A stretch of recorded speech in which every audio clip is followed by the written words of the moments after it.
There's a trend. The trend has been continuous decline in our fisheries abundance, which results in lower bag limits, more area closures, more pressure on tightening up fishing practices in order to try and maintain abundant fisheries. For me, that's a problem. That is problematic for me and for what I want to create for my kids and for Floridians and all Americans that want to come to Florida and experience our great fisheries. So we got to do something about that. And it's my belief that part of what we're seeing in decline in the fisheries is a decline in habitat. Where you have reefs, you have life. Because it's really not obvious when you're out on the water, our reef system, our bottom habitat has been impacted and degraded, and we've lost a lot of reef habitat. Between stony coral tissue loss, bleaching from warm water events and our natural habitat and structure is in serious peril, and we've lost a significant percentage of the structure. It's not just the impact environmentally that's happening where we're losing habitat and not putting new habitat in to support those fisheries, but it's also the economic impact. All the folks that come to Florida to enjoy the resources that this great state has, we're losing part of that by not taking care of what's underneath the water, underneath the surface. When you go to any Florida coastal community, you get to the coast, you see boat docks, you see boat ramps, you see places where people can go access that resource. Our fishing industry alone has almost a $10 billion economic impact on the state of Florida. Our boating industry alone has over a $30 billion impact on the economy of Florida. It's part of what makes Florida special.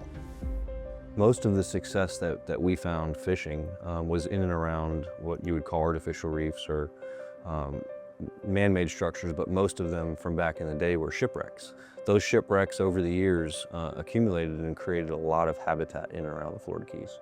We already know from the science that if you put these reefs in the right places, they can boost fishery production, boost fisheries opportunities, and really boost the entire marine ecosystem. The future of fishing relies on a healthy ecosystem underwater to provide habitat for those fish so they can replenish and they can be there for future generations.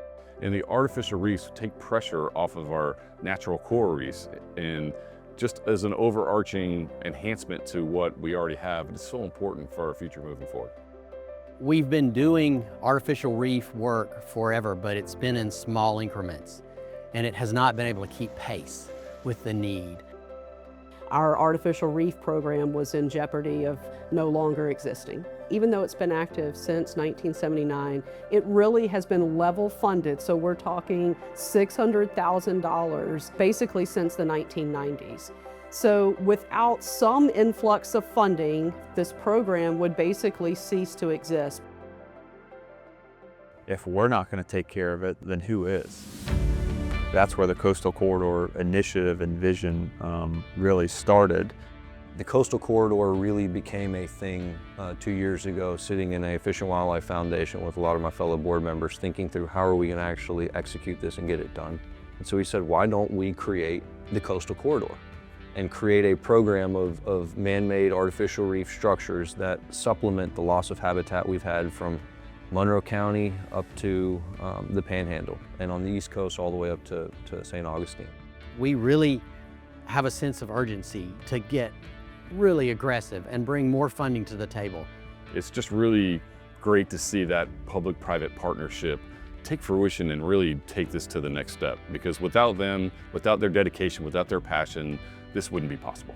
I cannot tell you how excited our staff are. I mean, really, like, next level is what they keep talking about and how we can do more and how it's just really like a new phase for this project.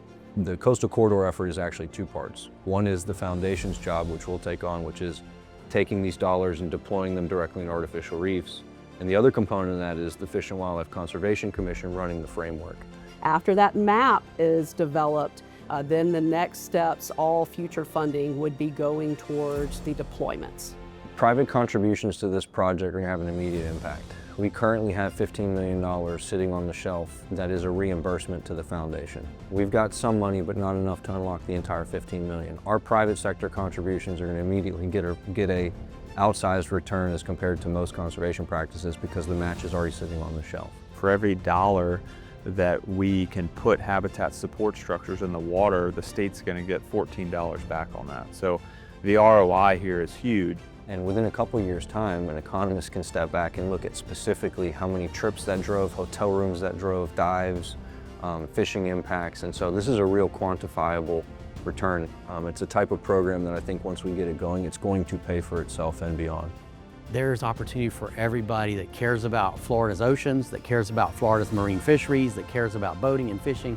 There's opportunities for all partners, all individuals to come in and stand with us and help support this effort.